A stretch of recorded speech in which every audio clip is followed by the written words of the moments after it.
சிவா திருச்சிற்றம்பலம் குருவே போற்றி திருவே போற்றி திருக்கையிலாய பரம்பரை போற்றி மங்களாம்பிகை உடனவர் மகிமாலீஸ்வரர் முக்கண்ணியம்மை உடன் முக்கண்ணப்பர் ஈரோடு திருமுறைக் கழகம் தொண்டர் சீர் பரவுவார் சம்பந்த சரணாலயடிகள் திருவடிகள் போற்றி இப்பணி செய்ய உடல்நலம் மனவளம் ஞானத்திலேயே குருவினிடத்திலும் திருவினிடத்திலும் விண்ணப்பித்து சக்தி விநாயகர் அம்மையப்பர் எல்லா தெய்வங்களையும் வணங்கி நம்முடைய வகுப்பை தொடங்கலாம். பாடப்பகுதி திருஞான சம்பந்த சுவாமிகள் அருளிய தேவாரம் திருமுறை முதல் திருமுறை 74வது பதிகம். இது உங்களுக்கு மட்டுமே உரியது. இது அப்படி நம்ம அன்றைக்கு பதிவு செய்யல, பதிவு செஞ்ச உங்கள் ஸ்டைலில் இல்லை, அப்படி தானே? பதிவு செஞ்சுருக்குது உங்கள் ஸ்டைலில் இல்லை. அந்த நரவம் நிறை வண்டுன்னு தொடங்குகிற பதிகம் முதல் மந்திரத்தினுடைய பொருள் எழுதிடுங்க. தேனிறைந்த வண்டுகள் ஒலிக்கின்ற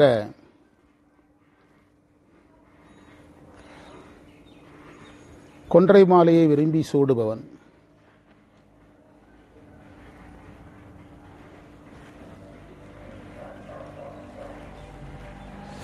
சுறாமீன் அதாவது மீன்கொடி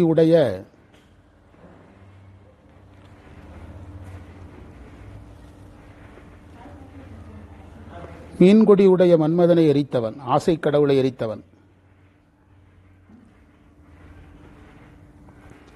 அந்த இறைவனது தலம் இந்த தலம்.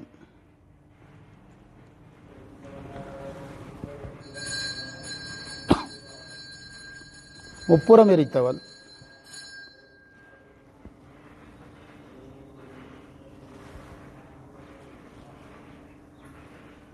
அந்த இறைவன்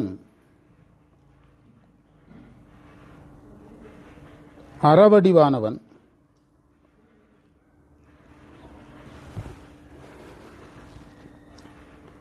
இமையவர் புகழும்படியாக இந்த தலத்தில் எழுந்தருளியுள்ளான்.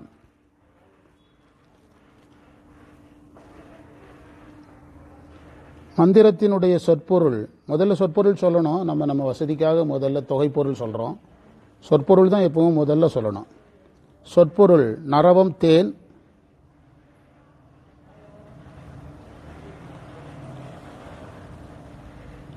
அறை முதல் வரியில இருக்குது. அறைனா ஒலிக்கின்ற, நயந்துன்னா விரும்பி. குழந்தைகளுக்கு தேவை சொற்பொருள் மட்டும்தான். சொற்பொருள் சொன்னாலே போதும். நயந்துன்னா விரும்பி, நயனம்னா கண்கள். சுரவம் என்பது சுறாமீனை குறித்து மகர கொடியை குறிக்கும். மகரம்னா மீன். அந்த ரெண்டாவது வரியில அப்படியே நீங்க வரி போட்டு எழுதலாம். ரெண்டாவது வரியில மன்மதனை எரித்ததை சொல்றாரு. மூன்றாவது வரியில முப்புறம் எரித்ததை சொல்றாரு. நான்காவது வரியில அறவடிவனாக தேவர் தொழும்படியாக இந்த தலத்தில் இருக்கிறான். இந்த தலத்தில் இருக்கிறான். கொன்றை மாலை பிரணவ வடிவம். இறைவன் கொன்றை மாலையை அணிந்திருப்பது பிரணவத்திற்கு உரியவன் என்று பொருள் தரும். இவ்வளவு நாளும் பிரணவத்தை குறிக்குதுன்னு சொல்லிட்டு இருந்தோம். இப்போ என்ன சொல்றோம்? பிரணவத்துக்கு உரியவன் அவன் என்பதை குறிக்கும். கொன்றை என்பது பிரணவத்திற்கு உரியவன் என்பதை குறித்ததுன்னு எடுத்துக்கொள்ளணும். மகர கொடியோனை எரித்தது சிவ வழிபாட்டினால் தேவையற்ற ஆசைகளை வெல்லலாம் என்பதை காட்டுகிறது. முப்புறம் எரித்தது உயிர்களுக்கு 3 குறை. அது எல்லாரும் தெரிஞ்சிருக்கணும். அதில் குழந்தையும் பெரியவங்க வேறுபாடெல்லாம் கிடையாது. 3 குறை. ஆணவம்னு சொல்லக்கூடாது, அறியாமை. கண்மம்னு சொல்லக்கூடாது, நல்வினை பற்றி கூட பேசக்கூடாது. அவங்ககிட்ட தீவினைகள்னு சொல்லணும், வினைகள். மயக்கத்தை தருகின்ற பொருட்கள், அதிலிருந்து விடுவிக்கிறாரு. தேவர் தொழ என்று சொன்னது, தேவர்களே தொழுகிறார்கள், நீங்க ஏன் தொழவில்லை என்று பொருள். அந்த கந்தன் கணபதி காதி அப்படின்னு அபிராமிப்பட்டர் ஒரு லிஸ்ட் கொடுப்பார். அதுக்கு என்ன பொருள்னா, இவங்கெல்லாம் கும்பிடுறாங்க, நீங்க ஏன் இன்னும் கும்பிடலைங்கிறது தான் பொருள். அதாவது வழிபாட்டிற்கு உரியவர்கள் கிடையாது, தேவர்கள் புண்ணியங்களை நுகர்வதற்கு உரியவங்க. அவங்களே இந்த தலத்தில் வந்து அம்மையப்பரை கும்பிடுறாங்கன்னா நீங்கள் ஏன் கும்பிடவில்லை என்பது பொருள். அம்மையோடு இருக்கிறார் என்பது பொருள். என்பதன் பொருள் நமக்கு அருள் தருவார். அடுத்த மந்திரத்தினுடைய தொகை பொருள். இறைவன் வலியுடையவன். ஒன் பை ஒன்னா ஒவ்வொரு பாயிண்டா புது கவிதை மாதிரி எழுதணும். புலித்தோல் ஆடையுடையவன். நாகத்தை கச்சாக கட்டியவன். பல்வேறு வடிவமுடையவன்.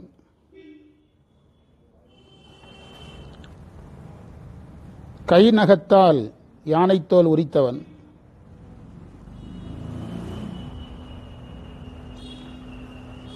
புறவம் என்ற சீகாழியில் எழுந்தருளி எழுந்தருளியுள்ளான். தேவர்கள் இரவும் பகலும் வணங்குகின்றனர். உமையம்மையோடு எழுந்தருளியுள்ளான். இந்த மந்திரத்தில் உறவன் ஒரு சொல் இருக்குது. உறவன்னா வலிமை உடையவன்.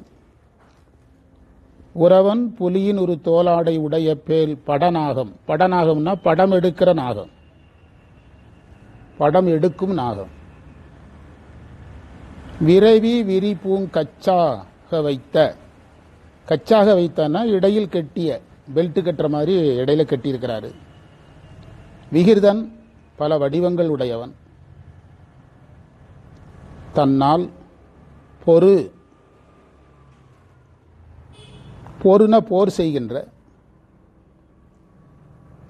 வெங்களிர்னா கொடிய யானை. பிளிர உரித்து. இரவும் பகலும் இமையோர் ஏத்த உமையோடு இருந்தானே. இப்போ அதுக்கு அந்த குழந்தையை ஏற்றபடினா விளக்கம் சொல்லணும். இறைவன் வலிமையுடையவன்.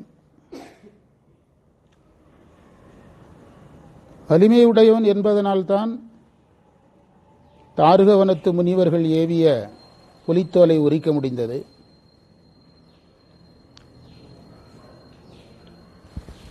இறைவனுடைய சக்தியை குறிப்பதுதான் நாகம். வலிமையுடையவன் என்பதனால்தான் விகிர்தனாக இருக்கிறான். விகிர்தன்னா பல்வேறு வடிவம் கொள்பவன். வலிமை உடையவனாக இருப்பதனால்தான் யானைத்தோலை உரிக்க முடிந்தது. அது டிஃபரெண்டாக ஒவ்வொரு மந்திரத்தையும் ஒரு ஸ்டைலில் டைரக்ஷனை மாற்றி மாற்றி பாரதிராஜா படம் மாதிரி ஒரே மாதிரி இருக்கக்கூடாது. சங்கர் படம் மாதிரி டைரக்ஷனை மாற்றிக்கிட்டே இருக்கணும். தேவர்கள் தொழுதது இறைவன் வலிமை உடையவனாக இருந்ததனால் தொழுதார்கள். பெரிய பேங்குக்கு நம்ம போகிற மாதிரி அவங்க பெரிய பேங்கு எதுன்னு நம்பினாங்க. சிவபெருமான் ஒரு பெரிய பேங்கு கும்பிட்டோம்னா எல்லாம் கிடைக்குன்னு வந்தாங்க. அப்போ இந்த மந்திரத்தில் எதை ஃபோக்கஸ் பண்ணணும்? முடிஞ்சுது, அவ்வளோதான். வலிமையை ஃபோக்கஸ் பண்ணிங்கன்னா வேலை முடிஞ்சது. இறைவனுக்கு 8 குணங்கள். அதில் முதன்மையான குணம் என்னது? பேராற்றல் உடைமை. முடிஞ்சால் அந்த 8 குணங்களை கூட குழந்தைகளுக்கு என்ன செய்யலாம்? சொல்லிக் கொடுக்கலாம். அதை இந்த மந்திரத்தில் வச்சு பண்ணணும். இதில் இன்னொரு முக்கியமான செய்தி என்னதுன்னா, திரும்பவும் அதுக்குள்ளே உள்ளே வரலாம். அதில் முக்கியமாக எடுக்க வேண்டியது யானைத்தோலை உகிர்னு ஒரு வார்த்தை பொருள் எழுதாமல் இருக்குது. உகிர்னா நகம்.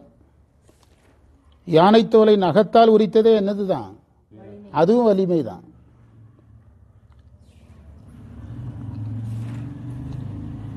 இரவும் பகலும் இமையோர் ஏத்தியது நமக்கு திருமுறையில் துஞ்சலும் துஞ்சல் இல்லாத பொழுதிலும் என்று வருகிறது. இரவும் பகலும் எழிலார்பாத போதாய்ந்தணைந்திருப்பது என்று கொல்லோ என் பொல்லாமணியை புணர்ந்து யாரும் சொல்றா? மாணிக்க வாசகரும் சொல்றாரு. அல்லும் பகலும் தொழுமவர்க்குன்னு அபிராமி பட்டர் சொல்றாங்க. அதையெல்லாம் கொண்டு சேர்க்க முடியும்னா சேர்க்கலாம். உமையோடு இருந்தானே உமையோடு இருந்தானேன்னு சொல்றதுக்கு காரணம், அம்மையிடத்தில் ஞானப்பால் பெற்ற பிறகு அவர் பாடிய பதிகம் இது.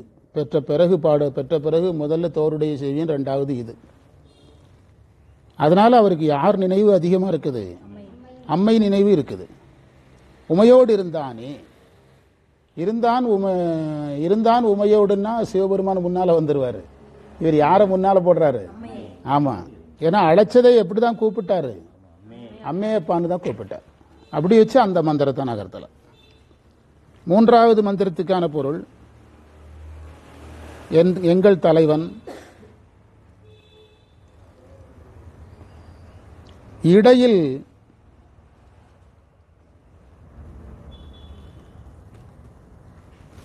உதரபந்தம் என்ற நகையணிந்த பூதங்கள் பாட ஆடுபவன்,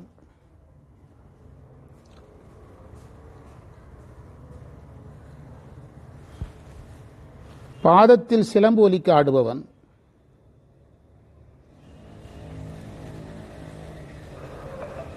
உமைகாண நன்காட்டில் ஆடுபவன்,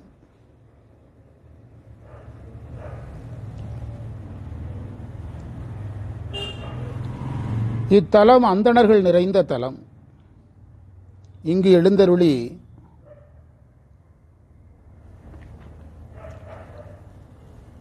தேவர்கள் புகழும்படியாக அம்மையோடு இருக்கிறான்.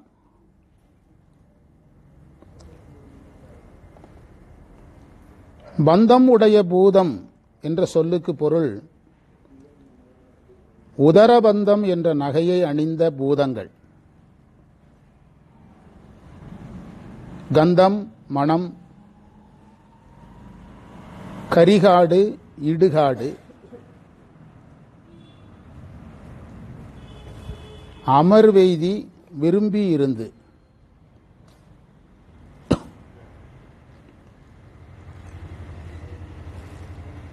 இனி மேல வரலாம். இறைவன் எப்போதும் பூதங்களோடையே இருப்பவன். அந்த புராண படங்களை அவங்களுக்கு ஞாபகப்படுத்தணும்னா அந்த பூதங்களை அவங்க புரிஞ்சுக்கிடுவாங்க. அந்த பூதங்கள் யாருங்கிறத சொல்லணும். பூதங்கள் நம்மை போல ஆன்மாக்கள் தான். சிவபுண்ணியங்களை செய்து எந்த இடத்துக்கு போயிருக்குது? பூதங்களா போயிருக்குது. மேலும் சாதித்து எதை அடையும்? வீடு வேறு அடையும் அப்படின்னு சொல்லி கொடுக்கணும். பூதங்கள் பாட சிவபெருமான் சிலம்பு ஆர்க்க ஆடுகிறார். சிவன் ஆடுவதற்கு பூதங்கள் பாடுகின்ற வாய்ப்பு எவ்வளவு பெருசுங்கிறத நல்ல உணர்ச்சி பூர்வமாக சொல்லிக் கொடுக்கணும்.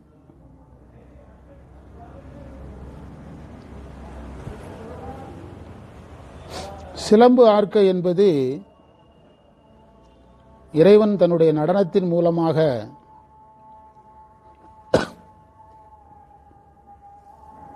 யோக மார்க்கத்தை உணர்த்தி என்ன மார்க்கத்தை காட்டுதல்? ஞான மார்க்கத்தை காட்டுதல்.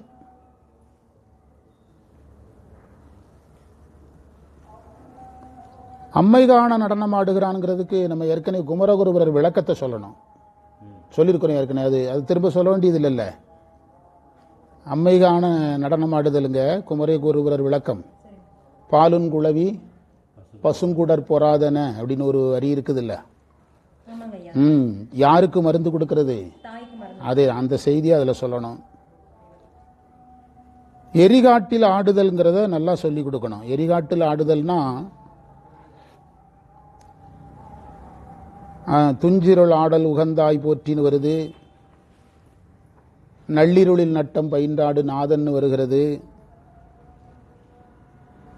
அதெல்லாம் இறைவன் பிரபஞ்சம் முழுவதையும் அழிச்சிட்டு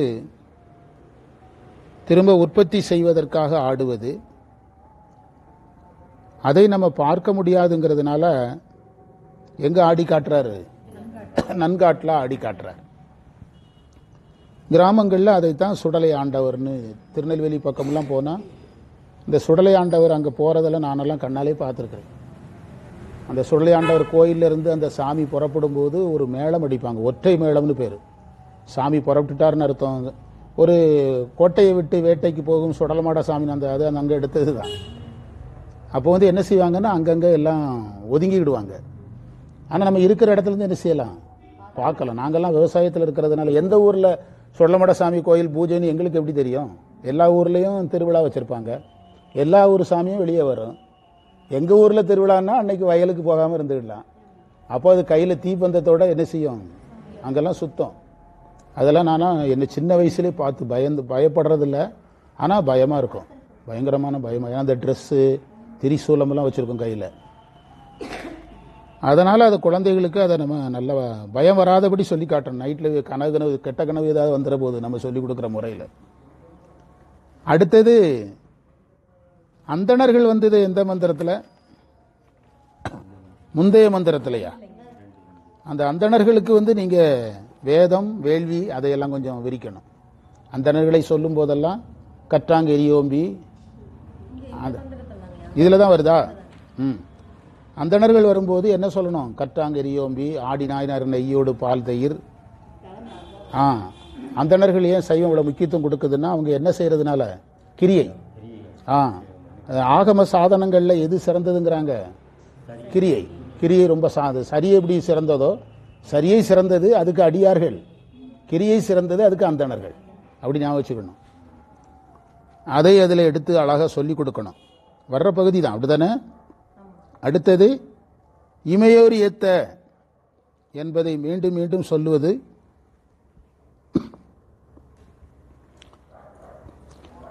நம்ம இந்த சீகாழி தலவரலாற்றை எடுத்தோம்னா அதிலேயே இருக்குது. 12 பேரில் ஒரு பேரில் தேவர்கள் வருவாங்க. புரியுதா உங்களுக்கு? புறவங்கிறதுக்கு என்ன கதைன்னு கண்டுபிடிச்சிங்கன்னா உள்ளே போயிடலாம். புரிஞ்சுதா? ஆமாம், புரிஞ்சுதா உங்களுக்கு? அந்த 12 பெயருக்கு அந்த பெயருக்கு காரணம் போட்டிருப்பாங்க. அதில் புறவத்துக்கு என்ன காரணம் சொல்கிறான்னு பார்த்தீங்கன்னா, அந்த 12 பேரில் ஒரு பேர் யார் சம்மந்தப்பட்டது? தேவர்கள் சம்மந்தப்பட்டது. அதெல்லாம் சொல்லிக் கொடுக்கணும். கொஞ்சம் நம்ம ரிஸ்க் எடுத்து சொல்லணும். அதாவது சீகாழியில் தேவர்கள் இறைவனை வணங்கிய வரலாறு இருக்கிறதுனால அவர்களை இவ்வாறு சொல்கிறாரு. தேவர்கள் புண்ணியங்களை செய்து தேவலோகத்தை அனுபவித்து வேஸ்ட்டாக போகிறாங்களே, நம்ம தேவாரத்தில் சொல்லியாவது அவங்கள என்ன செய்யலாம்? கொஞ்சம் அடுத்த ஸ்டேஜுக்கு கொண்டு போகலாம். ஞானசம்பந்தர் வாயில் வந்தாங்கன்னா நல்லா இருப்பாங்கல்ல. அதனால் அவர் அதை திரும்ப திரும்ப என்ன செய்கிறாரு? சொல்கிறார். அடுத்த மந்திரம் 4வது மந்திரம். இறைவன் என்னை அடிமை கொண்டவன், நாள்தோறும் மலர்தூவி நினைக்கின்ற அடியவர்களின் நினைப்பிற்கு இனியவன்,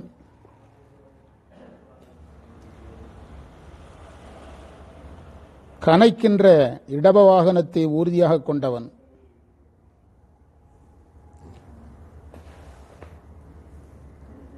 கங்கை சூடியவன், திங்கள் சூடியவன், கொன்றை சூடியவன், சடையன். இத்தலம் கடல் சூழப்பட்டது. இங்கு இமையோர் ஏத்த உமையோடு இருந்தான். இமையோர் ஏத்த உமையோடு இருந்தான் என்பதை சொல்லுகிறார். அதில் குறிப்புரையில் நமக்கு தேவையான சொற்கள் இல்லை. இப்போ மந்திரத்திலேருந்து எடுக்கலாம்.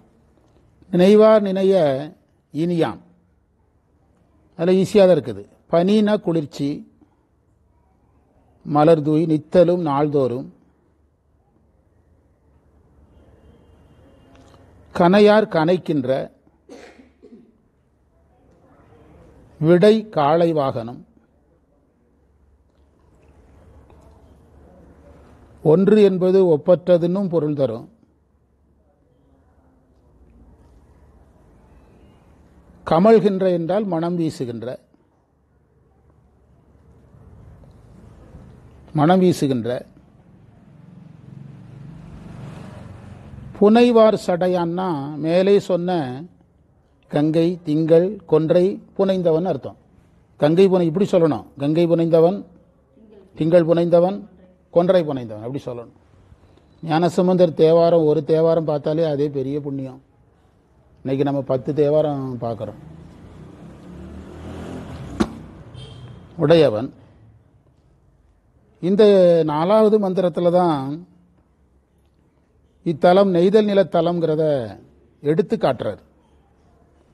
ஏன் இதில் ஒரு சில கேள்விகளை நம்ம எழுப்பணும். அவர் நினைச்சிருந்தா இதற்கு முந்தைய மந்திரத்தில் எதை சொல்லியிருக்கலாம், நெய்தல் நிலத்தை சொல்லியிருக்கலாம். ஏன் இங்கே சொன்னார், அந்த கேள்வியை எடுப்பணும். அடுத்தது தன்னை அடிமை கொண்டதையும் இதில் தான் சொல்றாரு. இந்த 2 பாயிண்ட் வந்து புதுசு.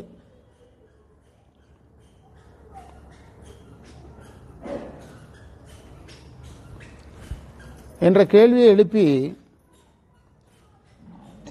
நெய்தல் நிலம் என்பது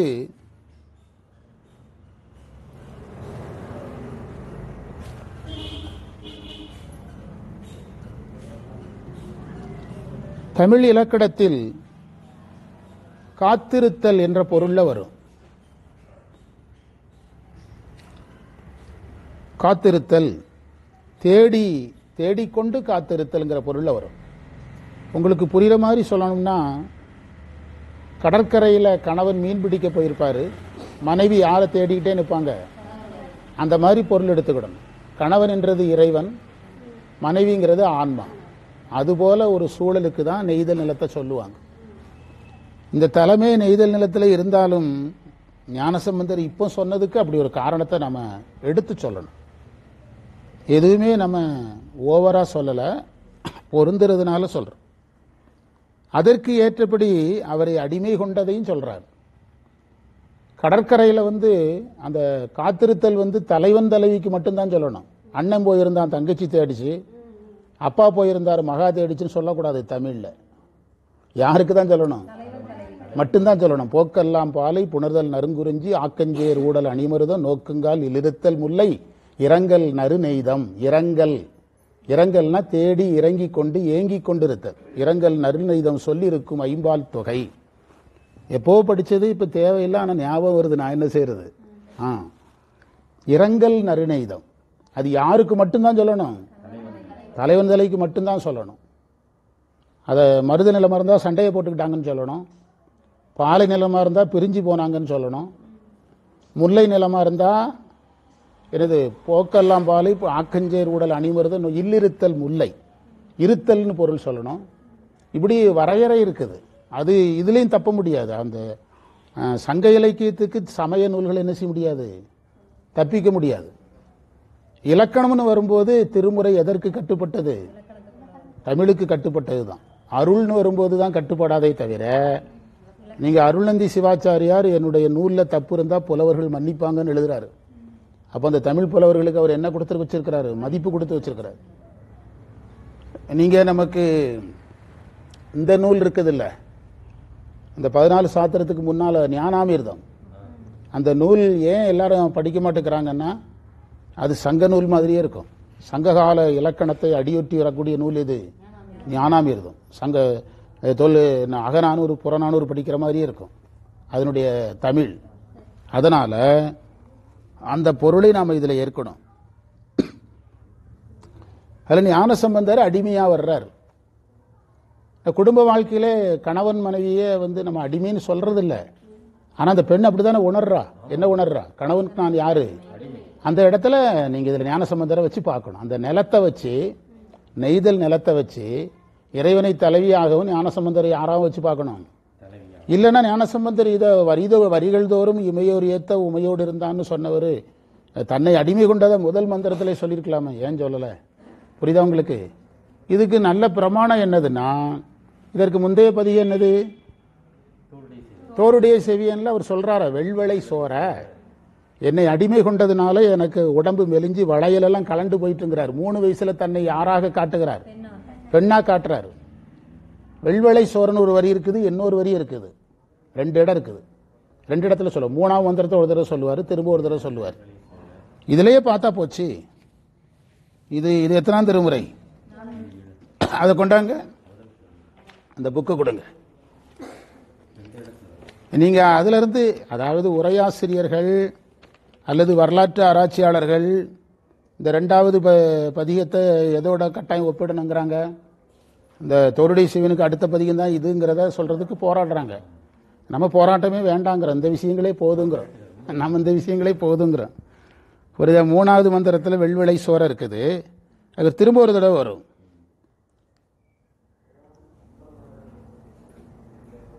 இறை கலந்த வெள்வளை சோர, இறை கலந்த இன வெள்வளை சோர 6வது மந்திரம். அதுல பாத்தீங்கன்னா கடல் முயங்கு களிசூழ் குளிர் காணல் வருதா? இறை கலந்த இனவெள்வளை 6ல கடல் மயங்கு களிசூழ் குளிர் காணல் நெய்தல் நிலத்தை வியந்து பேசுறாரு. அந்த கான்செப்டும் வந்துகிட்டே இருக்குது.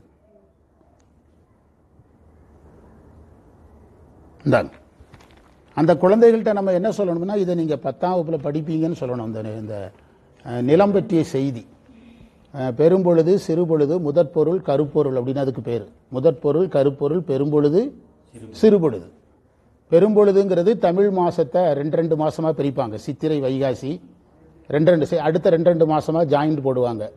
அப்ப எத்தனை மாசம் வந்துடும்? 12 மாசம் வந்துடும். சிறுபொழுதுங்கிறது 24 மணி நேரத்தை 4 நாளா பிரிப்பாங்க.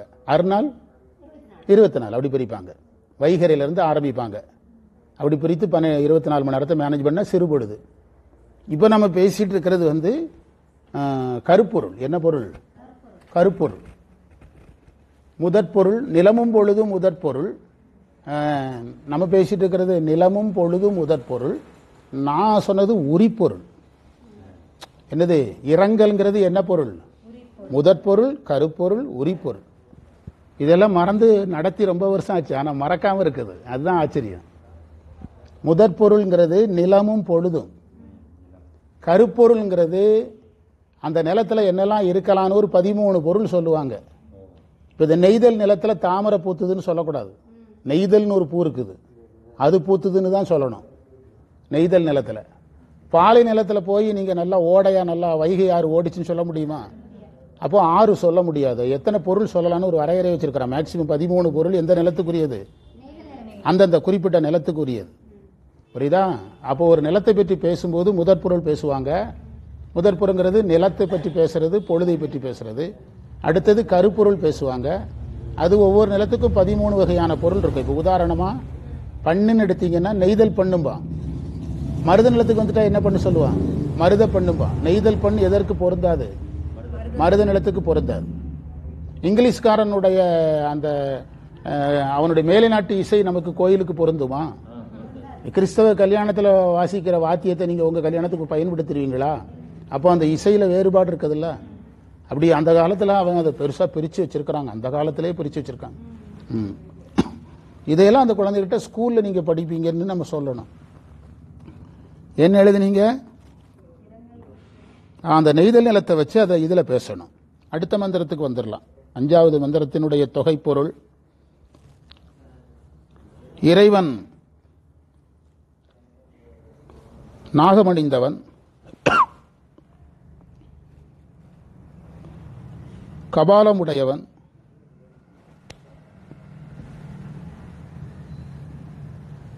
திங்கள் தங்கு சடையன், விடை உடையவன், கோவண ஆடையன்,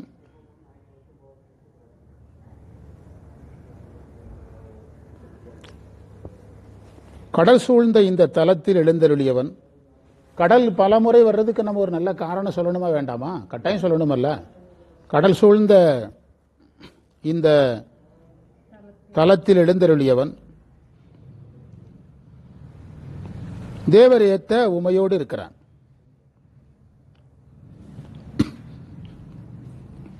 முகில், முகில் என்ற வார்த்தைக்கு இளைய என்று அர்த்தம்.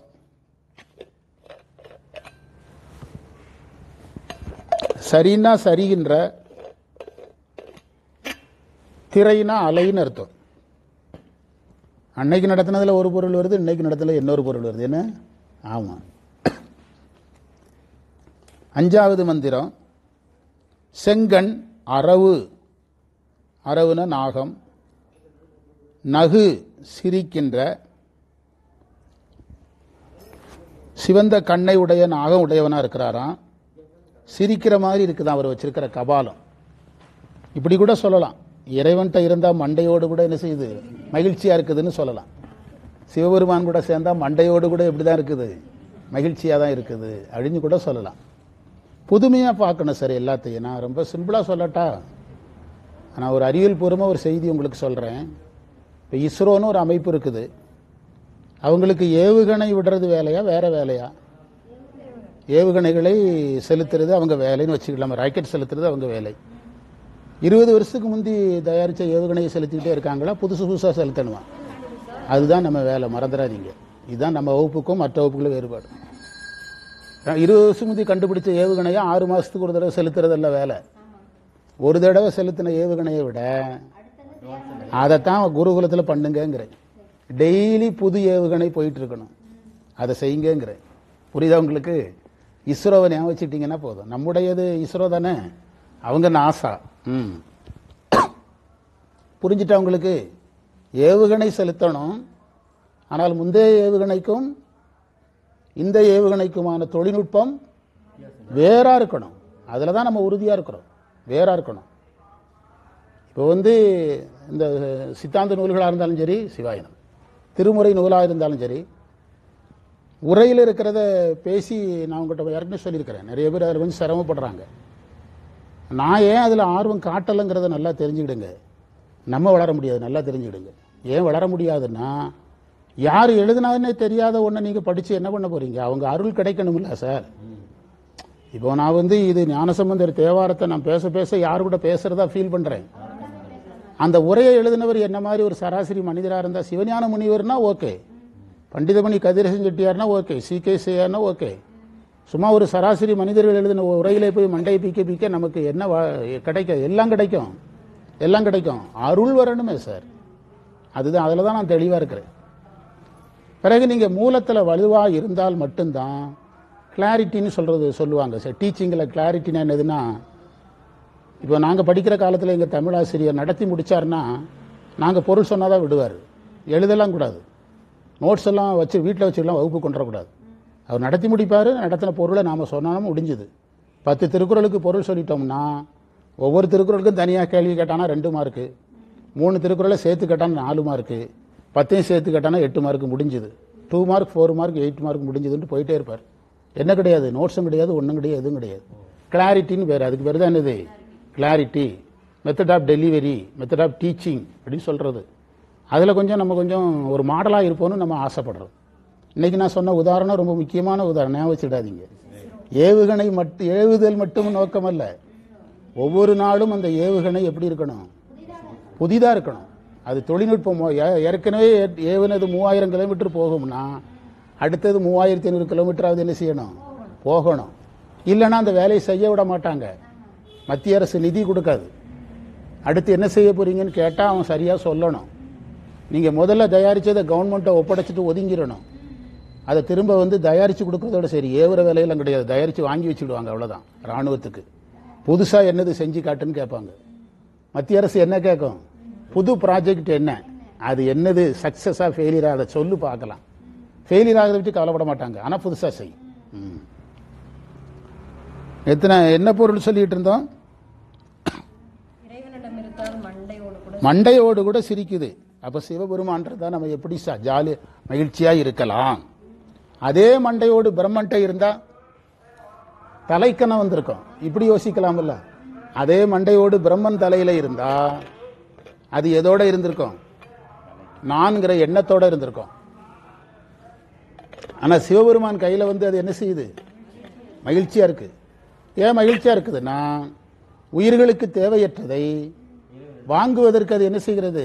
பயன்படுகிறது. இறைவனுக்கு ஒரு பாத்திரமாகிவிட்டது. சைவ சித்தாந்தப்படி இப்படி பொருள் சொல்றதுக்கு இடம் இருக்குது, நம்ம தைரியமா சொல்லலாம். புரியுதா? இப்ப கங்கை ஆறுங்கிறது சடப்பொருள் தான்.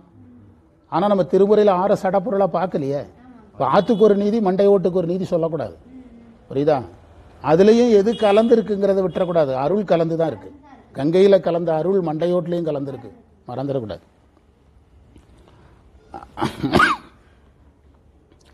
அதுலேயே வேறு செய்தி கிடைக்குதான்னு பார்ப்போம். தங்கு சடையன் விடயன், இதில் ஒரு முக்கியமான செய்தி பாருங்க, அதை கூட நம்ம பார்க்கல, இனி பாருங்க. அதாவது தோடுடைய செவியன் என்ற முதல் மந்திரத்தில் என்ன செய்தியெல்லாம் இருக்குது? விடையேறி இருக்குது, அதை எழுதுங்க. விடையேறுதல் இருக்குது, தூவன் மதிசூடுதல் இருக்குது, பிரம்மன் வழிபாடு செய்தது இருக்குது. அந்த பிரம்மன் தேவர்கள் ஒருத்தன் தானே சார், தேவர்கள் துதிச்சாங்கிறார்ல, அதுல பிரம்மனும் யாரு தான், தேவர் தான். இப்படி ஒரு பார்வை பார்த்தீங்கன்னா இந்த பதிகத்தை நீங்க எதோட ஒப்பிட்டு சொல்லிக் கொடுக்கலாம், தோருடைய செவியனோட ஒப்பிட்டு சொல்லிக் கொடுக்கலாம். நான் தான் அந்த பாடசாலை வகுப்புல சொன்னேன், தோருடைய செவியனுக்கும் இந்த பதிகத்துக்கும் ஒரு மிகப்பெரிய தாக்கம் இருக்கிறத நம்ம என்ன செய்ய முடியுது, பார்க்க முடியுது. சந்திரன் வந்துகிட்டே இருக்குது, சடை வந்துகிட்டே இருக்குது, அதே மாதிரி என்னது இடபம் வந்து கொண்டே இருக்குது, அம்மையோடு இருக்கிறது வந்துகிட்டே இருக்கு. அதை எடுத்துக்கிடுங்க, அதை எடுத்து சேர்த்துக்கிடுங்க, புரியுதா? பிறகு கோவண ஆடை சொன்னது மாணிக்கவாசகர் அதுக்கு பொருள் சொல்லியிருக்கிறார், வேதத்தை குறிக்கிறதுங்கிறார். கோவண ஆடை வேதத்தை குறிக்குங்கிறார். அது ஞானத்தோடு தொடர்புடையது. அதனாலதான் பழனி முருகனை நம்ம என்ன கோலத்தில் பார்க்கிறோம், ஆண்டி கோலத்தில் பார்க்கிறோம், ஆண்டி கோலத்தில் பார்க்கிறோம்.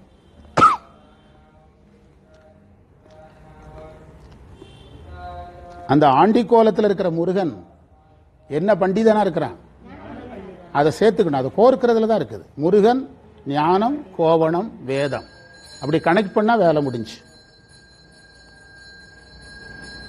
சரிதானுங்களா?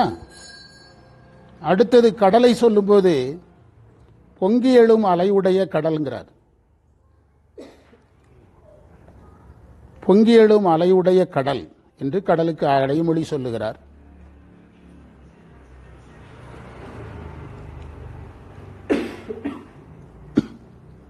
அதுக்கு நம்ம நயம் சொல்ல வேண்டாம், அதுல விஷம் வந்தா சொல்லலாம், அல்லது பிறவி பற்றி பேசினா சொல்லலாம். மற்றபடி அதில் நம்ம பெருசா நயம் சொல்ல முடியாது. ஆறா இருந்துச்சுன்னா நீர்வளம்னு சொல்லலாம். இது எதுவும் கிடையாது, ஆறும் கிடையாது. அதனால அந்த பொங்கி எழுங்கிறது கடலினுடைய தன்மை, அதனுடைய இயல்பு நிலையை சொல்றார். இன அடைன்னு வச்சுடுங்களேன், என்ன அடை,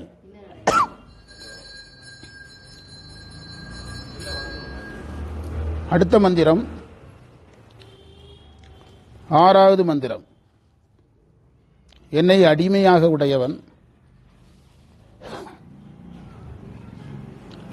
சுருண்ட சடையன்,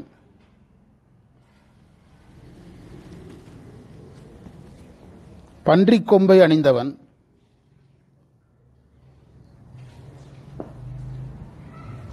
இல்லங்கள் தோறும் யாசகம் செய்பவன். யாசகம்னா பிச்சை அல்லது பலியேற்றல். இத்தலத்தில் புன்னை மரம், தாழை மரம் மிகுதியாக இருக்கிறது.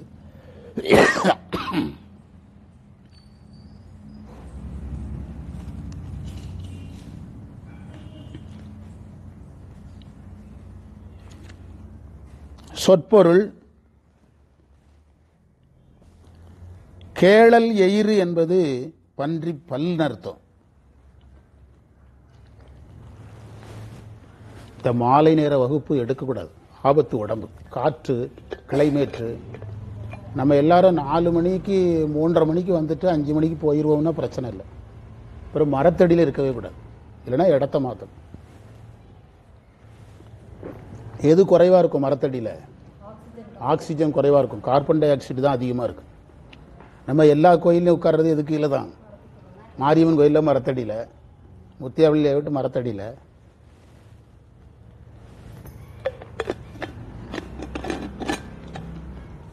என்ன எழுதுனீங்க?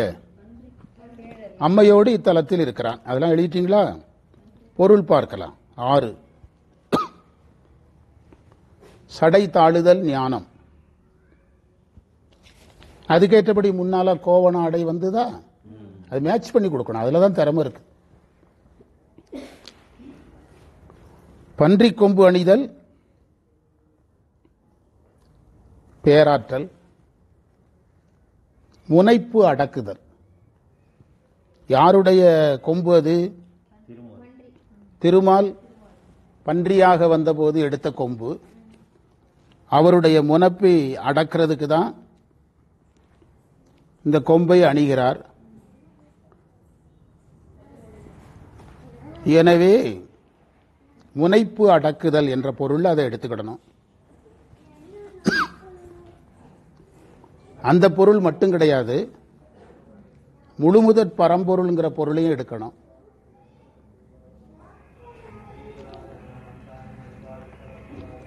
அதே மாதிரி அந்த எல்லா தெய்வங்களும் இல்லைனாலும் யார் இருப்பாங்கிறத சொல்லணும். பன்றி கொம்பு அணிஞ்சாருன்னா பன்றியா வந்த திருமால் இல்லைன்னு தானே அர்த்தம். முழுமுதற் பரம்பொருள் அல்லது பரத்துவம் உடையவன் சொல்லணும். பரத்துவம் உடையவன், அதுக்கு அது குறியீடையாக இருக்கிறது. இறைவன் யாசகம் பெறச் சென்றான்ங்கிறதெல்லாம் நல்லா சொல்லிக் கொடுக்கணும். சிவபெருமான் பிச்சை எடுத்தார்னு சொல்லியே ஒரு பெரும் செல்வ கடவுள் அப்படி பண்ணிட்டானோ நம்மளுக்கு சொல்ல தெரியாம சொல்லி. உயிர்களிடத்தில் இருக்கிற தேவையற்றதை வாங்குதல் தான் பிச்சை எடுத்தல். தேவையற்றதை வாங்குதல் தான் பிச்சை எடுத்தல்.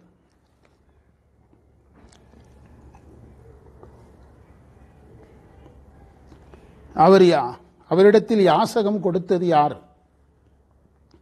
அவர் பிச்சை ஏற்கும்போது அந்த பாத்திரத்தில் பிச்சையிட்டவர்கள் பெண்கள், அண்ணனடையார். அப்பவே நம்ம புரிஞ்சுக்கலாம் பெண்கள்ங்கிறது என்னது, ஆன்மா, ஆன்மான்னு புரிஞ்சுக்கலாம்.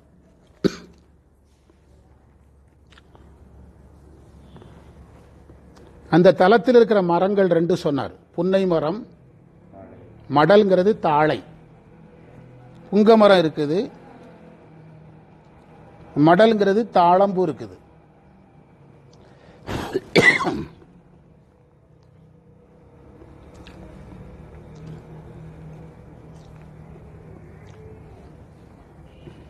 அந்த தலத்துக்கு 13 பொருள் சொல்லுவாங்கன்னு சொன்னேன்ல, அதுல நெய்தல் நிலத்துக்குரிய மரம் புங்க மரம். ஆமா, புன்னை. அதை நம்ம வழக்கில் புங்க மரம்னு சொல்லுவோம். அது எந்த நிலத்தில் இருந்தாலும் புன்னைன்னுலாம் சொல்ல மாட்டாங்க, புங்க மரம் பாங்க. அது நிலங்களுக்கு நிலம் மாறுபடும். முல்லை நிலத்திலையும் இருக்கும், நிலங்களுக்கு நிலம் மாறுபடும். நெய்தல் நில புங்க மரம் எங்கே வராது, முல்லை நிலத்தில் வராது. புங்கமுத்தூர்னா அங்கே ஃபுல்லாக புங்க மரமாக இருக்குது. அந்த மரம் கடற்கரையில் என்ன செய்யாது, வராது. கடற்கரை மரம் தென்னை மரத்தை எடுத்துக்கிட்டிங்கன்னா அந்த கடற்கரை தென்னை மரமும் இருக்குது. அது மருதநில தென்னை மரம் வேற, அது வேற. இது அதை தாங்காது. அது உப்பு காற்று தாங்கும், இலையெல்லாம் கரிஞ்சாலும் உயிரோடு இருக்கும். நம்ம மரத்துக்கு உப்பு காற்று பட்டுதுன்னா பட்டு போயிடும். இந்த புங்கமரம் தாழமரம் வந்து நெய்தல் நிலத்துக்குரியது. அதுதான் நான் சொன்னேன், முதற் பொருள். இதுக்கு பேர் கருப்பொருள். நெய்தல் நில கருப்பொருளை சொல்றார். கம்பல்சரியா சொல்லணும். ஒரு நிலத்தை பேசினா என்ன பொருள் சொல்லணும், கருப்பொருள் சொல்லணும். முதற் பொருள்ங்கிறது நிலமும் பொழுதும்,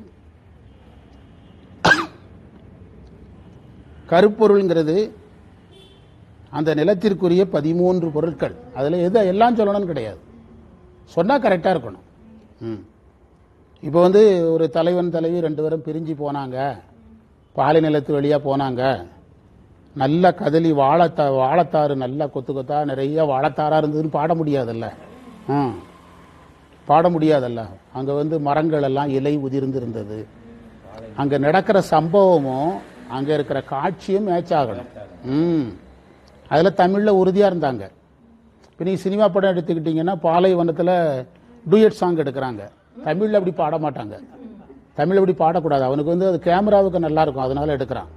ஆனால் தமிழில் பாலை நிலத்தில் டூயட் சாங்குங்கிறது தமிழில் கிடையாது.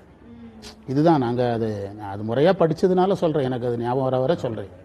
உங்களுக்கு ரொம்ப பயன்படும். நம்ம அந்த கோணத்தில் பார்க்கறது இல்லை. நம்ம என்ன தப்பு பண்ணுறோம்னா, நான் அடிக்கடி சொல்லுவேன், அதாவது தமிழறிஞர்கள் வேறு, சைவ அறிஞர்கள் வேறு. தமிழையும் சைவத்தையும் சேர்த்து பேசுகிறான் பார்த்தீங்களா, அவங்க தான் சைவம் பண்ண முடியும். தமிழறிஞர் தமிழ் பேசிக்கிட்டே இருப்பான், சைவ அறிஞர் சைவம் பேசிக்கிட்டே இருப்பான். ரெண்டையும் சேர்த்து என்ன செய்யணும், பேசணும். இப்போ நம்ம அதைத்தான் பண்ணிகிட்டு இருக்கிறோம். ரொம்ப பயன்படும். நீங்கள் அந்த ரூட்டில் போனீங்கன்னா நல்லாயிருக்கும். எண்ணெயுடையான் எத்தனாவது தடவையா சொல்றாரு, ரெண்டாவது தடவையா சொல்றாரா? என்னை உடையான்ங்கிறது எத்தனாவது முறையா சொல்றாரு? ரெண்டாவது. 4ல் ஒரு தடவை சொன்னாருங்க, திரும்ப 6ல் சொல்றாரு. அது எத்தனை தடவை சொல்றாருங்கிறதையும் நீங்க பதிவு செய்யலாம். மீண்டும் மீண்டும் சொல்லுவது எதற்காக? உறுதிப்படுத்துவது. இந்த காற்று தான் காரணம். இது ஒண்ணுமே பண்ண முடியும். இந்த காற்று வந்துச்சுன்னா உறுதிப்படுத்துவதற்காக ஒரு சின்ன கேப் விட்டுக்கிடுங்க, மீதி எடுக்கலாம். இதை ஆஃப் பண்ணி வச்சுடுங்க, நிறுத்தி வச்சுடுங்க.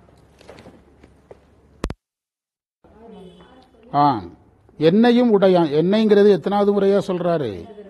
2வது முறையா சொல்றாரு.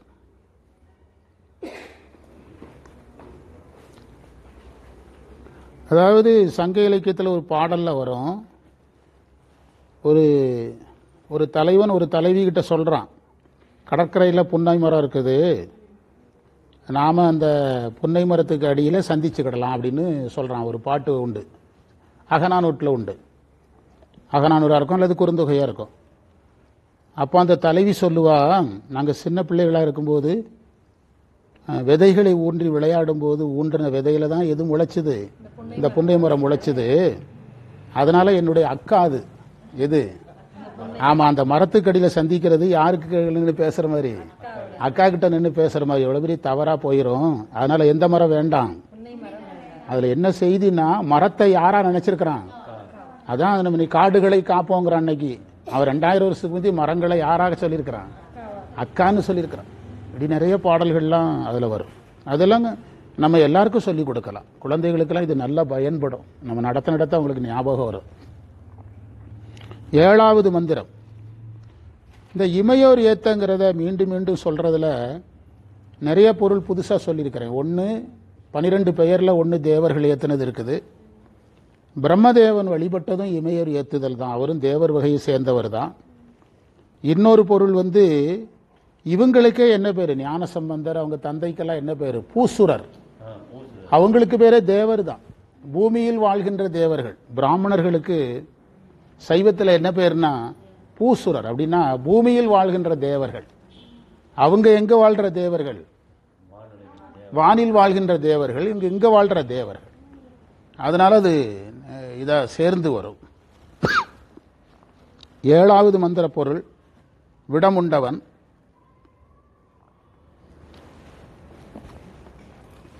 தேவர்கள் குழுவாக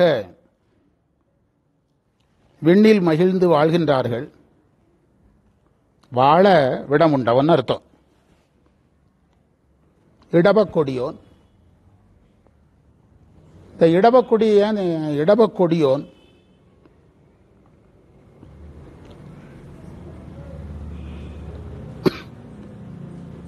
இத்தலம் வண்டுகள் பாடுகின்ற பூஞ்சோலை உடைய தலம்.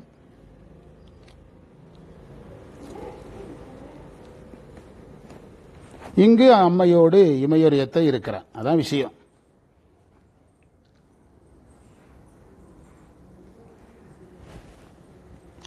மந்திரத்தில் உண்ணற்கரியன் ஒரு வார்த்தை இருக்கும். பிறர் உண்ண முடியாதுன்னு அர்த்தம்.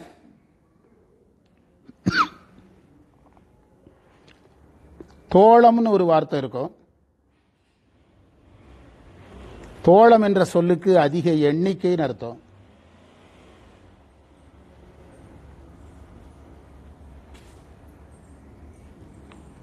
பண்ணில் அறைனா பண்ணோடு ஒலிக்கின்றன அர்த்தம்.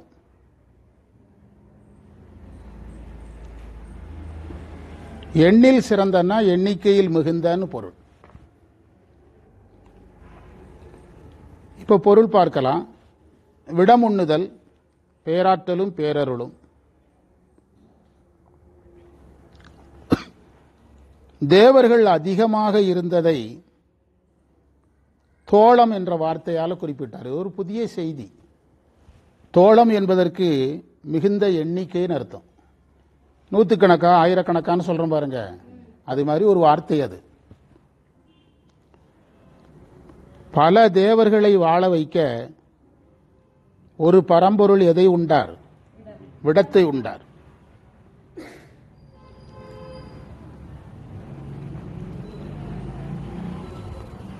கடலில் தோன்றிய அமுதத்தை கொடுத்து தான் விடமுண்டவர். சிவபெருமான் அந்த இடத்துல நம்ம எல்லாருக்கும் நயமா சொன்னா கூட போதும். சிவனை நீங்கள் வணங்கினால் இன்பமெல்லாம் நமக்குரியது, துன்பத்தை யார் ஏற்றுக்கிடுவா? அதுதான் அதில் கான்செப்ட், எளிய கான்செப்ட். தேவர்களுக்காக அதை செய்கிறார்.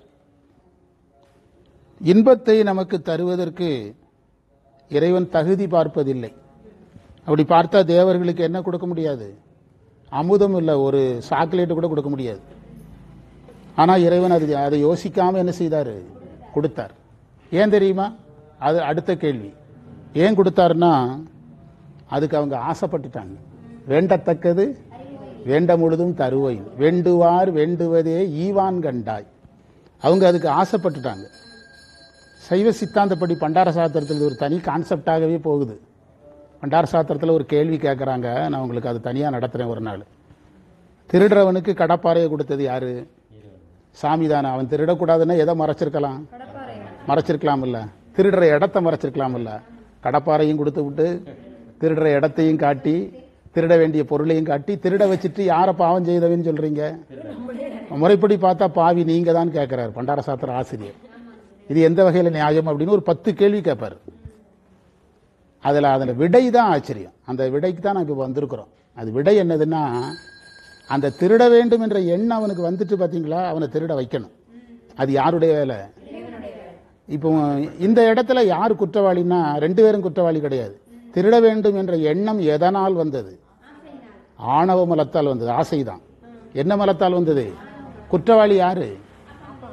ஆணவ மலம், உயிரல்ல. ஆணவ மலம் தான் அந்த புத்தியை கொடுத்தது. அவன் விருப்பத்தில் விட்டாதான் எந்த மலம் தேயும்? எவ்வளவு பெரிய ஆராய்ச்சி அது, புரியுதா? அதே தான் இங்கேயும்.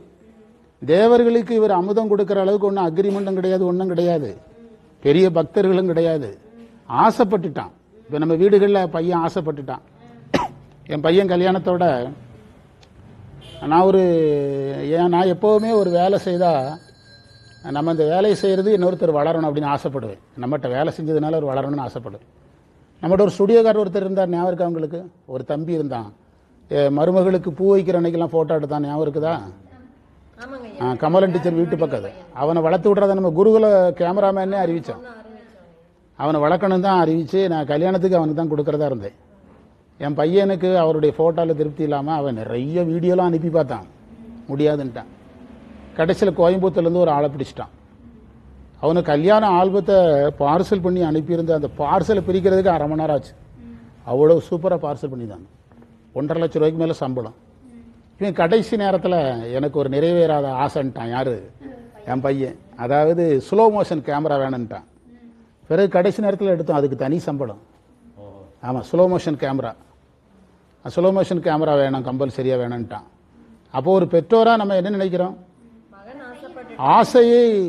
ஆசை முடியுமா முடியாதா, தேவையா தேவையற்றதா, அது மேட்டரே கிடையாது. ஆசைப்பட்டுட்டான் செய். அமுதத்துக்கு ஆசைப்பட்டானுவ, தின்னுட்டு போறானுவ அப்படின்னு யாரும் முடிவு பண்ணிட்டா? முறைப்படி பார்த்தா சாக்லேட்டு கூட வாங்கி கொடுக்க முடியாது. ஆசை சாக்லேட்டு கூட வாங்கி கொடுக்க முடியாது. அவங்க ஆசைப்படுற அளவை பார்த்தா ஆசை சாக்லேட்டு கூட ஆகாது. அப்படியே அதை நம்ம நடைமுறைப்படுத்தி சொல்லக்கூடாதுன்னு கேட்குறேன், புரியுதா? அதை சொல்லலாம். அதே மாதிரி விடை இடபம் திரும்ப திரும்ப வர்றதை எங்க கொண்டு இணைக்கணும்? தோளுடைய செவியன் விடையேறி, அந்த விடையேறியில் கொண்டு இணைச்சுக்கணும். இங்க இடப கொடி சொல்லி இருக்கிறாங்க. அதுல நிறைய பேருக்கு சந்தேகம் வரும். நம்முடைய இந்து சம்பிரதாயத்தில் சாமிக்கு எது வாகனமோ அதுதான் கொடி. நம்முடைய இந்து சம்பிரதாயத்தில் அதை சொல்லி கொடுக்கணும். நம்ம சைவ சமயத்தில் காளை என்பது எதன் குறியீடு அப்படின்னு பார்த்தா அறத்துக்கு குறியீடு, சுத்த ஆன்மாக்களுக்கு குறியீடு. அந்த சுத்த ஆன்மாக்களுக்கு குறியீடாக இருக்கிறதான் பண்டார சாஸ்திரத்தில் அங்காங்கி சம்பந்தம்னு சொல்றோம். அங்காங்கி சம்பந்தம்னா சுத்த ஆன்மாவினுடைய உடம்பை இறைவன் தனக்கு உடம்பா யூஸ் பண்ணிடுவார். அதே மாதிரி சுத்தமான உயிர்களை இறைவன் தனக்கு வாகனமா என்ன செய்வார்? பயன்படுத்திடுவார். அதை சொல்லிக் கொடுக்கலாம். வண்டுகள் பண்ணோடு பாடுதுங்கிறதுல இருந்து ஒரு செய்தி எடுக்கணும். அதாவது 7 வகையான சுரங்கள் சொல்றோம். சரிகம பதனி. அந்த ச முதல் எழுத்து தான். சரிகம பதனி ச, திரும்ப அதனுடைய தொடக்கம் தான் ச. இந்த சரிகம பதனி ச என்ற வார்த்தை, ரீ என்ற வார்த்தை இயற்கையிலிருந்து எடுக்கப்பட்டது தான். வண்டுகள் எழுப்புகின்ற சத்தம், விலங்குகள் எழுப்புகின்ற சத்தம், பறவைகள் எழுப்புகின்ற சத்தத்திலிருந்து தான் எதை எடுத்திருக்கிறாங்க? சரிகம பதனி என்ற வார்த்தையை எடுத்திருக்காங்க. அதனால பண்ணு வண்டு பாடிச்சான்னு கேட்கக்கூடாது. வண்டு தான் பாடிச்சு. அதுக்கு உரிமைன்னு சொல்லுவாங்கல்ல, இங்கிலீஷில் என்ன பேரு? அது கூட உங்களுக்கு ஞாபகம் வர மாட்டேங்குதா? இதுக்கு ஒவ்வொன்றுக்கு ரைட்ஸ் வாங்குறதுன்னு ஒன்று இருக்குல்லாங்க. காப்பி ரைட்ஸ் வாங்குறது தான் முறைப்படி எதுக்கு உரியது? ஆமா, வண்டுகளும் நாமளும் பன்னிசைக்கு காப்பி ரைட்ஸ் போட்டோம்னா நீதிமன்றத்தில் தீர்ப்பு யாருக்கு தான் வரும்? வண்டுக்கு தான் வரும்.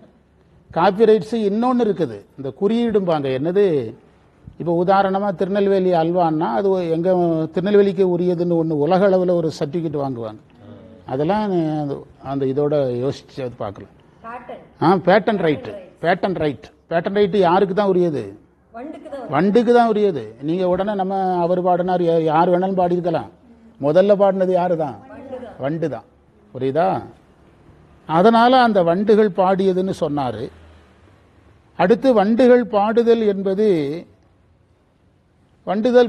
என்பது சாதனத்தில் எங்க வரும்னா, எது வரைக்கும் வந்தாச்சுன்னு அர்த்தம்னா, சரியை முடிச்சாச்சு, கிரியை முடிச்சாச்சு.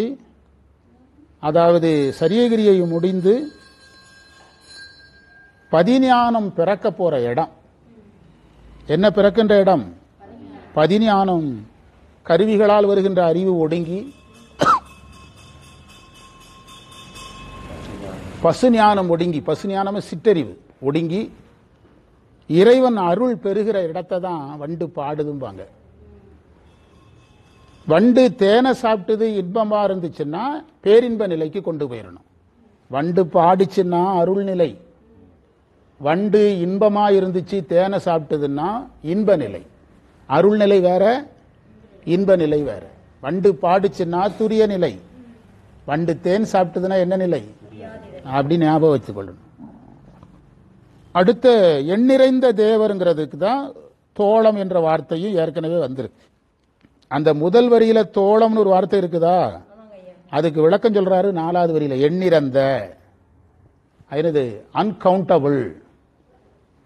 அன்கவுண்டபிள். இன்ஃபினிட்டின்னு ஒரு வார்த்தை உண்டு. இன்ஃபினிட்டிக்கும் அன்கவுண்டபிளுக்கு என்ன வேறுபாடுனா, இன்ஃபினிட்டினா முடிவில்லாததுன்னு அர்த்தம், அன்கவுண்டபிள்னா எண்ண முடியாதுன்னு அர்த்தம். 8வது மந்திரம். இறைவன் 8 தோள் உடையவன். அவர் இருந்த மலையை ராவணன் எடுத்தான். நம்ம அங்க உட்கார்ந்ததே தப்பு. பாதி குறைஞ்சிட்டு பாருங்க. இருமலுக்கு அந்த காற்று தான் காரணம்.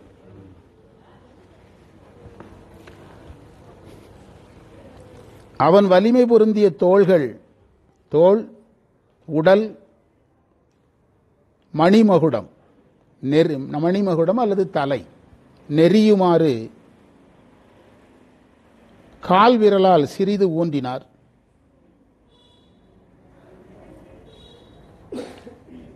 அவன் பாடிய போது வரங்கள் கொடுத்தார்.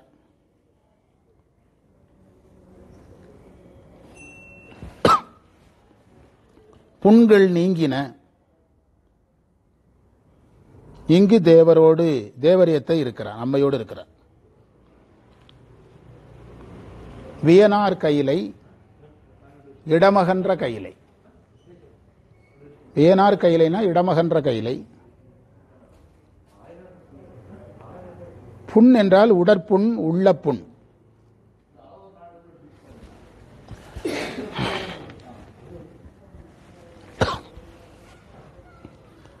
மந்திரத்தினுடைய பொருள் பார்க்கலாம். இறைவன் 8 தோள்களை உடையவன். 2வது மந்திரத்தில் வலிமை மட்டும் உறவன் வந்ததில்லை. அந்த உறவனுக்கு விரிவுதான் 8 தோள். ஒரு பதிகத்துக்குள்ள நம்ம முன்னாலையும் பின்னாலையும் சேர்த்து சொல்லும் போது என்ன ஆகும்னா, பயிற்சி, நினைவாற்றல் வரும், பயிற்சி வரும், பயன்படும். இறைவனுடைய 8 தோள் அவர் 8வது மந்திரத்தில் ஏன் பேசணும்? இதுக்கு முந்தி ஏன் பேசியிருக்க கூடாது? அப்படி ஒரு கேள்வியை எழுப்பணும்.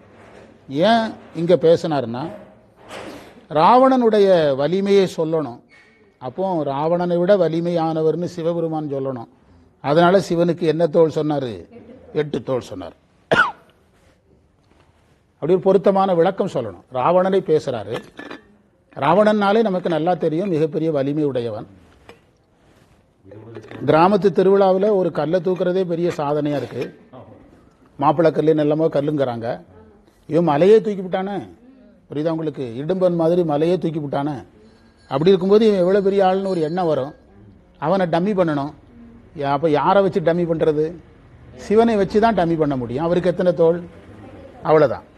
அப்படிங்கிற பொருள்ல நம்ம அதை எடுக்கணும். எந்த பொருளை எடுக்கணும்? அங்கேயும் திரும்ப ஒரு கேள்வி வரும். இவருக்கு 8 தோள்னா தானே அவனுக்கு 20 தோள் இருந்ததுங்கிற கேள்வி வரும். அந்த 20 தோள் என்பது உடல் பலம் தான். இவருக்கு 8 தோள்ங்கிறது அருள் பலம். உடல் பலம் வேற, அருள் பலம் வேற. அவனுக்கு 800 தோள் இருந்தாலும் யார்கிட்ட முடியாது? சிவபெருமான்ட்ட முடியாது. ஏன்னா அவர் அருள் பலத்தில் இருக்கிறார். அருளே தோளாக இருக்கிறது.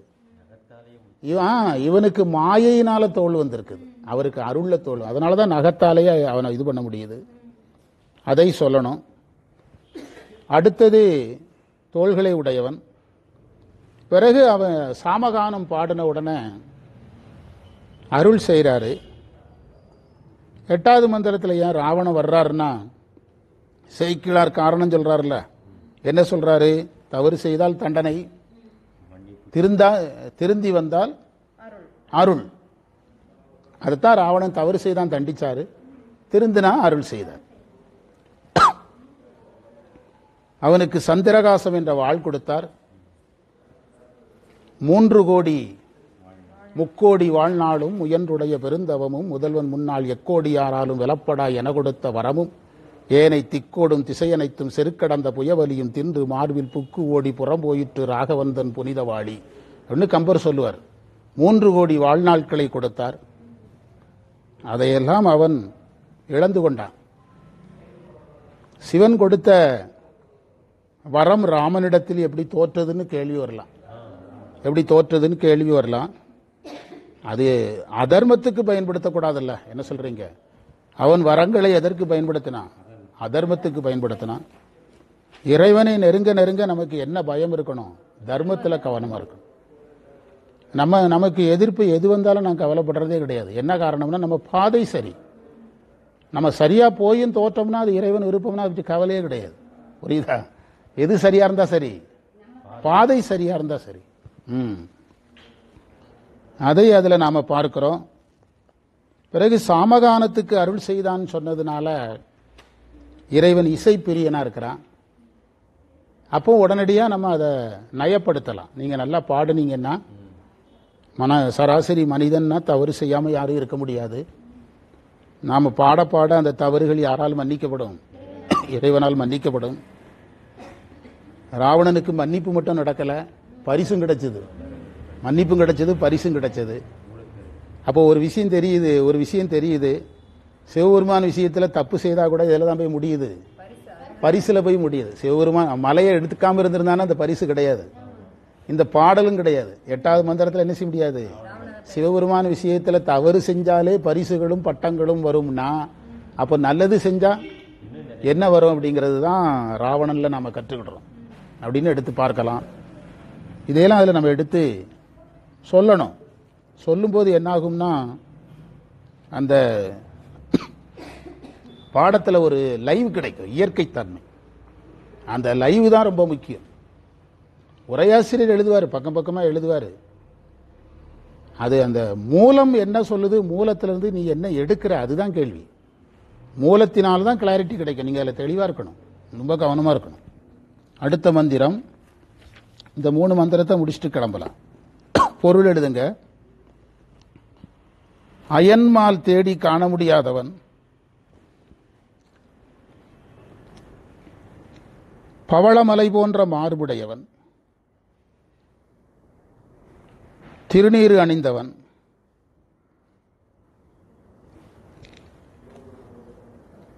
இத்தலத்தில் முழவு என்ற இசைக்கருவி இடிபோல் முழங்குகிறது. இங்கு அம்மையோடு இருக்கிறான்.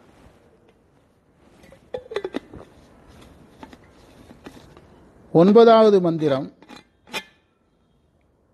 அதுல நெடியான் என்றால் திருமால், படியாமேனி உடையான் என்றால் படியான்னா அடங்காதன்னு அர்த்தம். மேனிங்கிறது அழல் உருவத்தை குறித்தது. பொடி என்பது திருநீரை குறித்தது. 9வது மந்திரத்தில் யாரை வைத்து பாடியிருக்கிறாரு? குருவை வைத்து பாடியிருக்கிறார். திருநீர் வருதில்ல, திருநீர் வந்தால் யாரை எடுக்கணும்? குருவை வைத்து பாடியிருக்கிறாரு.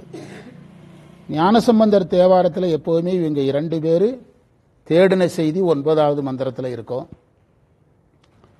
இறைவன் தேடுவதனால் கிடைப்பதில்லை, நாடுவதனால் கிடைப்பான் அப்படின்னு நம்முடைய ஆதீன சித்தாந்த புக்கில் இருக்குது. தேடினா கிடைக்க மாட்டார். நாடுதலுக்கும் தேடுதலுக்கு என்ன வேறுபாடுனா, தேடுதல் என்பது முனைப்பு, நாடுதல் என்பது விருப்பம்.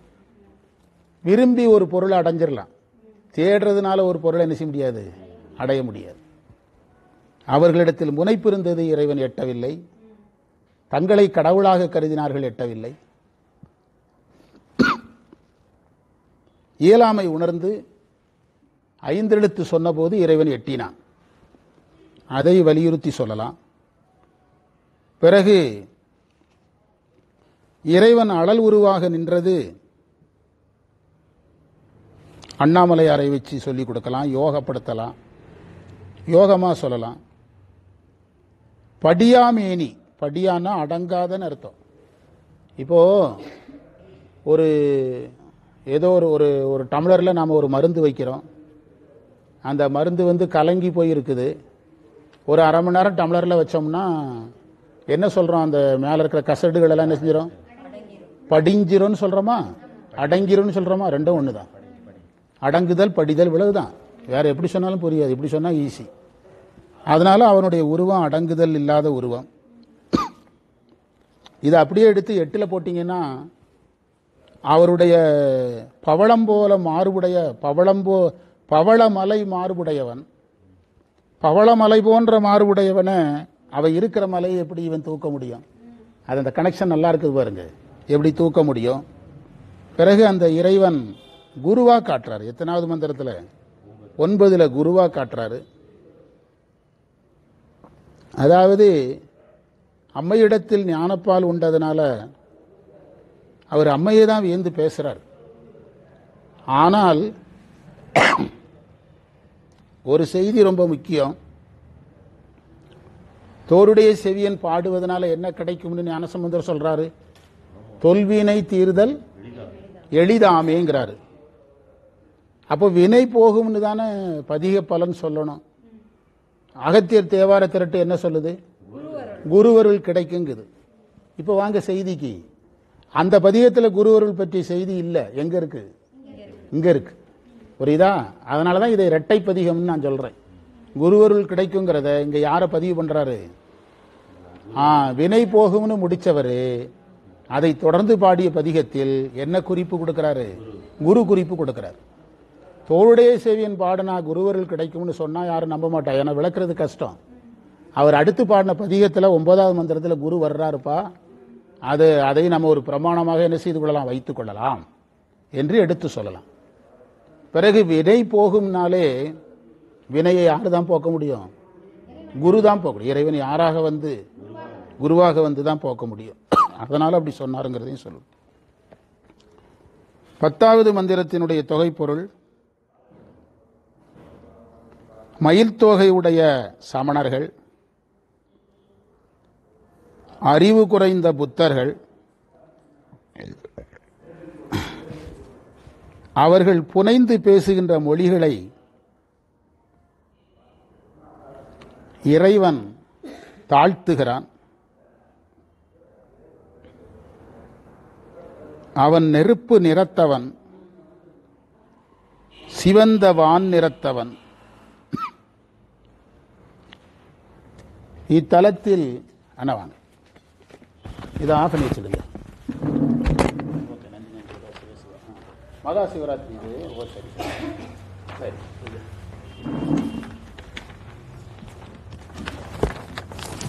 ஆஃப் பண்ணிட்டு. எத்தனாவது மந்திரத்துக்கு வந்தீங்க? 10வது மந்திரத்துக்கு என்ன எழுதியிருக்கிறீங்க? அவன் இங்கு அம்மையோடு எழுந்தருளி இருக்கிறான். அவ்வளவுதான். ஒளிய, இந்த மந்திரத்தில் ஒளியன்னு ஒரு வார்த்தை இருக்குது. ஒளிய என்றால் தாழ்ந்து போக.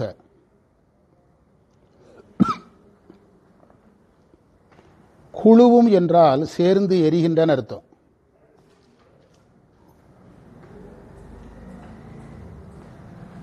ஏலும் வகையால்னா பொருந்துகின்ற வகையால்.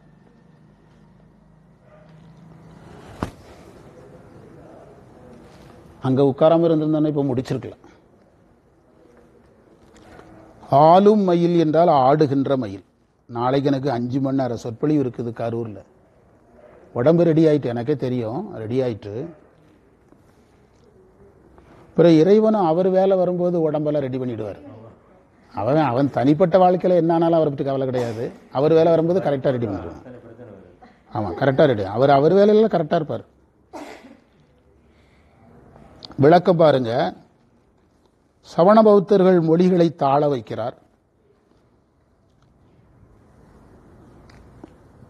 இந்த மந்திரத்தில் சமணர்கள் மயில்பீலி வைத்திருப்பது உயிர்கள் மேல் கொண்ட இரக்கம்.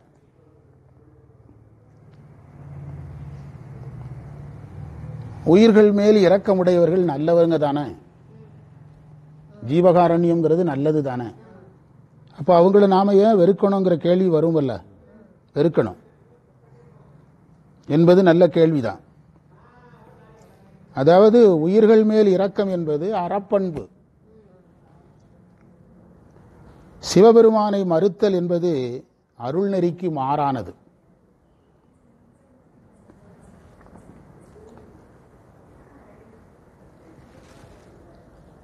அவர்கள் அதுபோல நீங்க பாருங்க, பௌத்தர்களுக்கு அறிவு குறைவுங்கிறார்.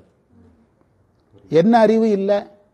உயிர்கள் அந்த அவங்கள மாதிரி தான். சமணர்களுக்கு உயிர்கள் மேல இறக்க காட்டணுங்கிற அறிவு இருக்குது, சிவனை கும்பிடணுங்கிற அறிவு கிடையாது. இவங்களும் அதே தான், சிவனை கும்பிடணுங்கிற அறிவு கிடையாது.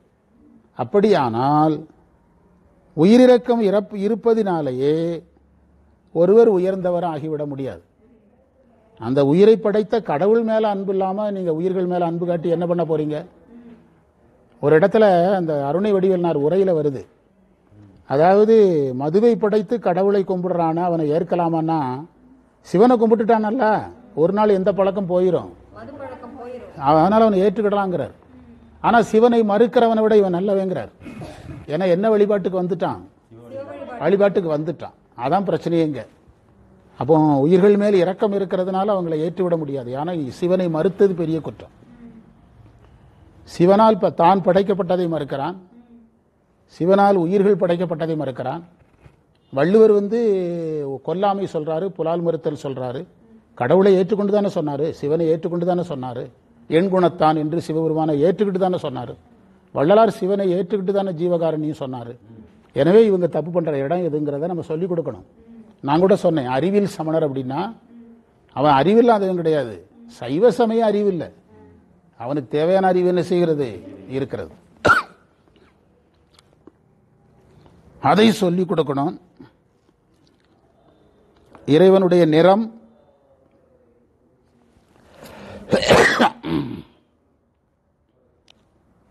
நெருப்பு,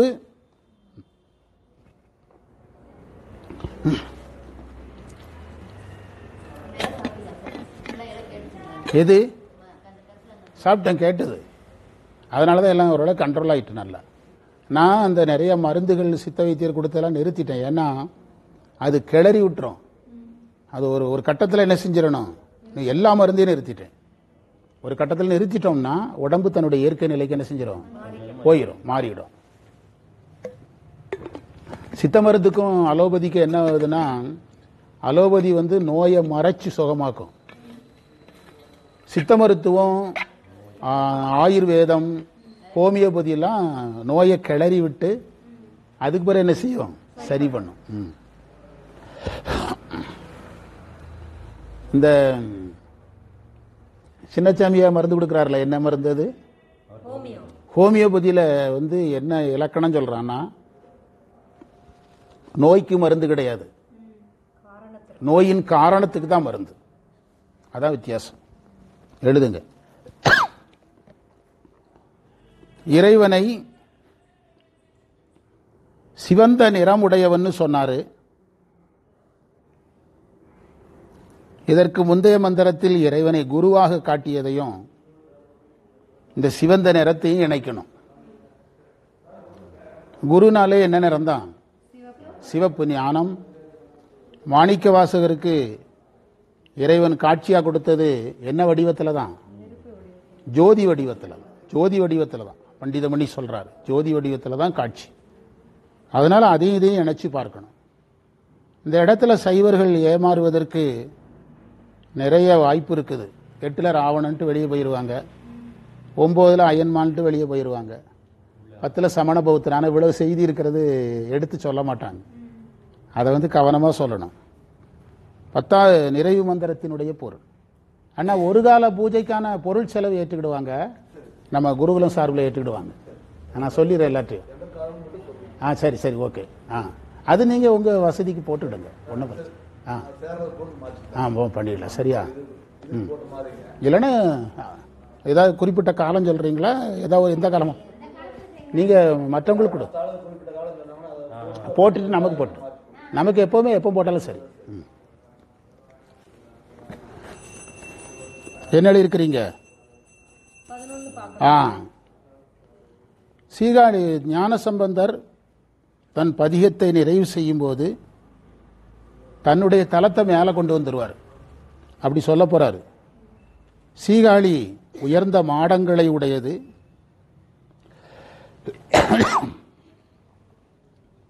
செல்வம் மிக்கது. இந்த தலத்தில்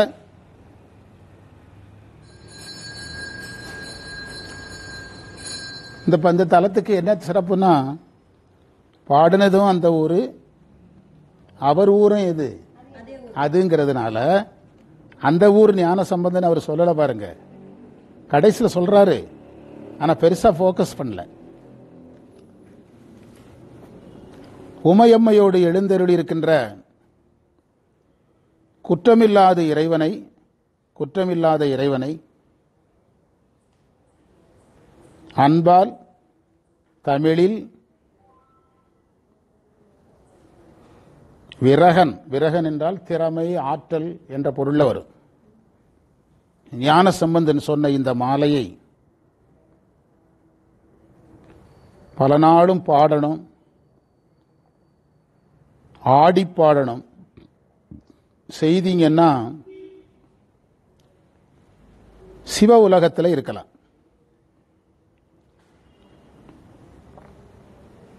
சிவ உலகத்திற்கு செல்லலாம் என்பது மந்திரத்தினுடைய பொருள்.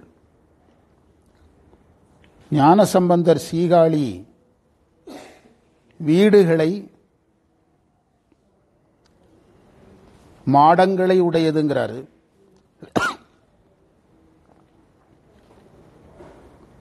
செல்வம் உடையதுங்கிறாரு. அது அறமும்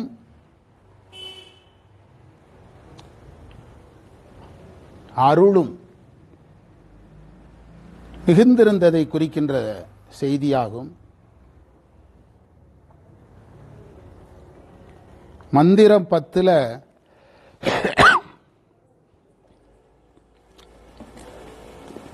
இறைவனுக்கு என்ன அடைமொழி சொன்னாரு? நிறத்துக்கு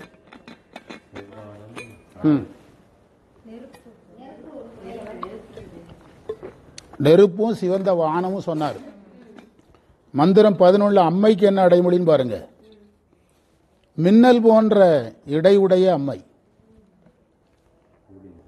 வானத்தில் மின்னல் போல சிவனோடு ஒரு பாகம் யாரு? அம்மை.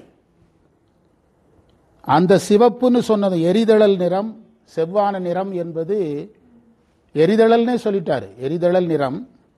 இங்க அம்மையை என்னது? மின்னல்ட்டார். எனவே இரண்டையும் சேர்த்தீங்கன்னா ஒளிதான். இந்த பதிகம் எதை அடிப்படையாக கொண்டு நிற்கிறது? ஒளி. குருவா வந்தாலும் ஒளியா வர்றாரு, ஒளியாவே இருக்கிறாரு. அம்மையவும் யாராவே சொல்றாரு?